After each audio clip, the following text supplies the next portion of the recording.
जम्मू कश्मीर के वज़ीर आला उमर अब्दुल्ला ने ईरान इजराइल जंग को महज एक सियासत करार दिया। उनका कहना था कि ये मेरी समझ से बाहर है कि ईरान पर किस बुनियाद पर इजराइल ने हमला कर दिया।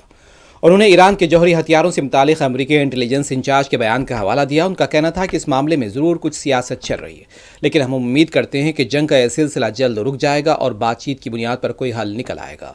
जो बड़े प्रोजेक्ट है गांधरबल के 2 बड़े 5 नागबल रोड, उनके बारे में उस पर भी काम चलेगा। सर ईरान इसराइल के हवाले से माहिरीन का कहना है कि बहुत ममालिक इसमें शामिल हो रहे हैं। क्या इसके लगता है कि एक बड़ी जंग छिड़ सकती है? इससे हमें कोई असर पड़ सकता है? हम तो सिर्फ उम्मीद कर सकते हैं, दुआ कर सकते हैं कि जंग ना हो। अभी भी बड़ी बुरी हालत है और ये होना भी नहीं चाहिए था, क्योंकि मेरी समझ में नहीं आता कि इजराइल ने किस बुनियाद पे ये हमला किया। ठीक इससे कुछ दिन पहले जो अमेरिका के इंटेलिजेंस के इंचार्ज हैं, उन्होंने वहाँ पे जब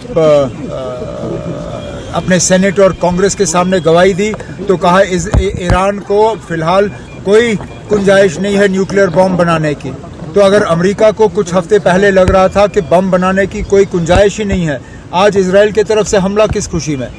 जाहिर सी बात है कि कोई ना कोई वो मतलब इसमें कोई सियासत जो है खेली जा रही है, लेकिन हम तो ये उम्मीद करेंगे कि बहुत जल्द जो है ये सिलसिला रुके और बातचीत के ज़रिए जो है मसले हल हों।